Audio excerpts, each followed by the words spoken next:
welcome back ulit sa ating YouTube channel. So update na lang tayo today. Bali ito.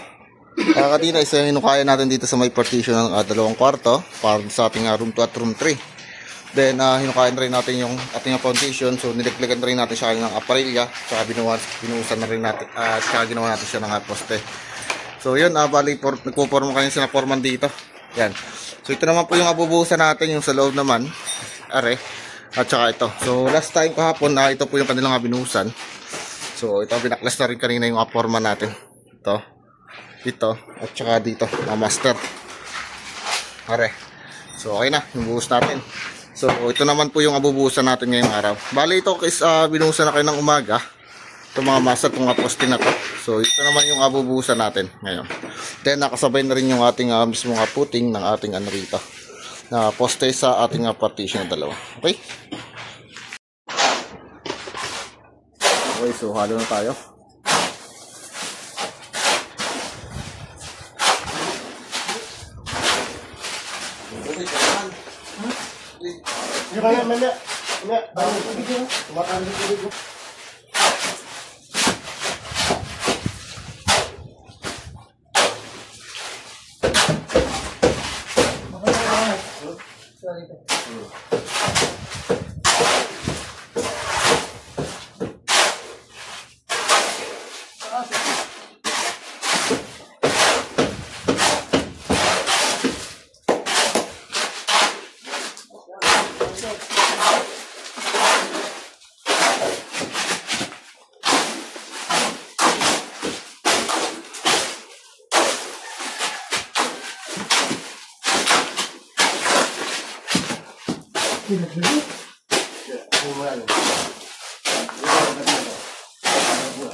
Ubig gamit ma. Para mabilis.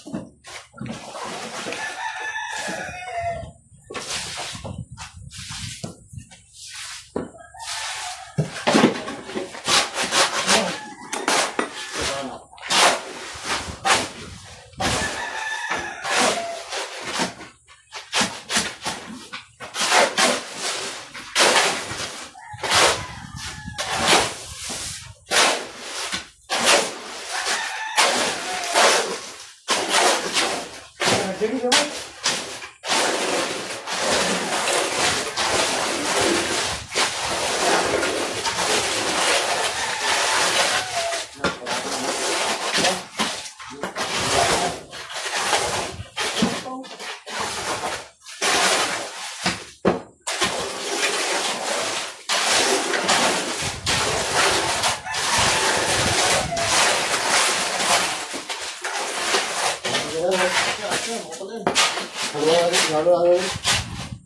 Sama natin yun.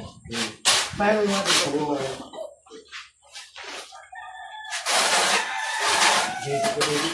Kaming nagtatalo kesa nagkakasundo. Okay mga master, Kaya balik na hindi na rin po ibubuhusan natin. kataka-papadudot na nagsimula na nga akong mahulog sa katrabaho ko nang hindi sinasadya. Mga kwento ng pag-ibig, kwento ng buhay, at kwento ng pag-asa. Nasa Spotify na, Barangay Love Stories. Pakinggan kahit kailan, kahit saan. Barangay Love Stories sa Spotify. Inig na ka-barangay! Papadudot, bukod sa tipikal naming pinagtatalunan ni Mateo sa tuwing nasa bahay siya, ay isa rin pong issue sa ka-live-in partner ko ay ang pagiging galante niya sa pamilya niya. Partikular na sa mga kapatid niya. Huwag niyo po sanang mamasamain at hindi po ako intimidita o masamang klase ng tao dahil lang sinisilip ko ang perang ibinibigay ni Mateo sa mga kamag-anak niya. Pero minsan ay hindi ko po talaga mapigilang magdamdam dahil pagdating sa amin ang anak niya ay tipid na tipid po siya. Palaging sapat lamang ang para sa amin, lalo na ang para sa akin. Pero sobra-sobra at nag-uumapaw naman pagdating sa pamilya niya. Samantalang dapat ay mas priority na niya kami, Papa Dudu. Yun din po ang dahilan kung bakit gusto kong magtrabaho muli para naman magkaroon din ako ng sarili kong pera at hindi palaging umaasa sa kanya.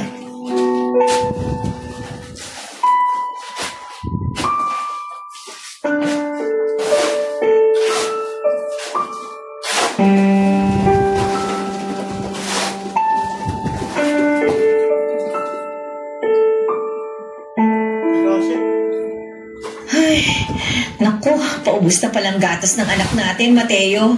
Hindi na yata ito aabot bukas. Pwede ba? Huwag ka nang maraming sinasabi dyan, Vera. Kita mong busy ako eh. Tapos dada ka ng dada. Wala namang kakwenta-kwenta yung ginagawa mo. Puro ka lang pagsi-cellphone. At pati paglalaro ko ng mobile games, pinakikialaman mo na. Sumusobra ka na, ha? Sinasabi ko lang naman sa'yo na paubos na ang gatas ng anak natin.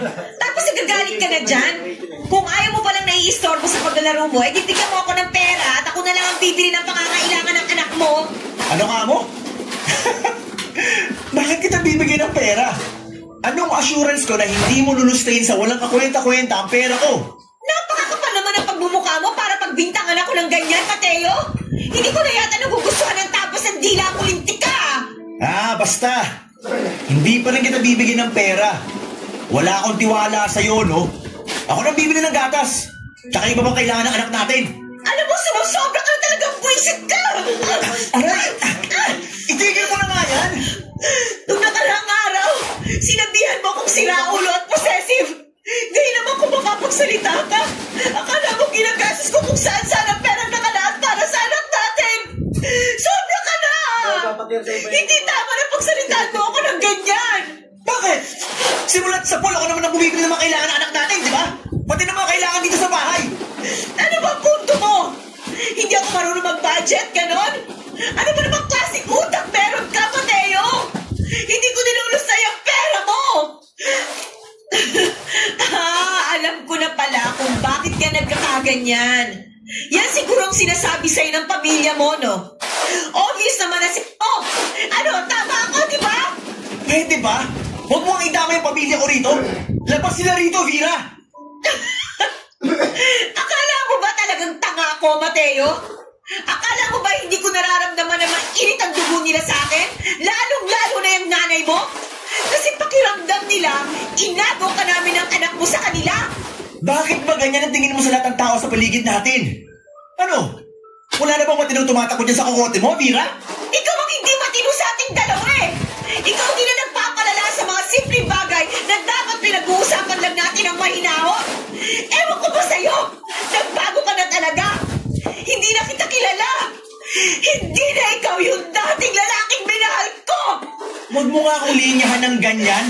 Wala tayo sa teleserye. Ikaw to may problema sa ating dalawa. Masyado kang demanding. Masyado kang praning. Pati mo kaya sumukang kumalma. Hindi yung oras-oras na lang mainit ang ulo mo sa akin. Ginagawa mong issue ang lahat ng bagay. Buisit. Pati pamilya ko, dinadami mo pa. Filipinos know their carbonara, and this is how we do it. First, boil your pasta according to package directions. Render your bacon, add a little bit of water so it doesn't burn. Add your garlic, water. We're gonna add our Nestle all-purpose cream. We're also gonna add in our cheese. Season this with salt and pepper. Finally, our pasta. Pro tip, plate this while it's still a little runny. Once Papadudod kung hindi ba ako nagtatrabaho ay wala po talaga akong kapera-pera. Hindi naman po ako materialistic pero syempre iba pa rin kapag may hawak ang pera for emergency purposes. Hindi rin naman po kasi ako noon binibigyan ni Mateo ng pera. Sa katunayan, lahat ng sweldo niya ay siya ang humahawak. Siya na rin ang bumibili ng pagkain namin at pangangailangan ng anak namin. Kaya minsan pakiramdam ko ay wala na akong silbi sa relasyon namin, Papa Dudu. Nang minsan ko minopen up sa kanya ang tungkol sa bagay na yon ay pinagtawanan lamang po niya ako. At sinabing taong bahay lang naman ako kaya hindi ko na kailangan pa ng pera. Hindi rin naman daw kami nagugutom kaya dapat ay makontento na lamang ako sa buhay na meron kami ng anak namin. Habang tumatagal na gano'n ang pag-uugali ni Mateo ay lalo po akong nawawala ng amor sa kanya, Papa Dudut.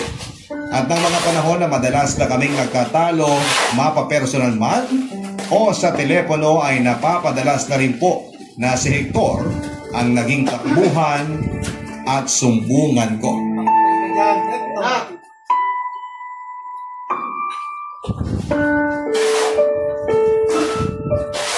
Yun, hindi sinabi siya.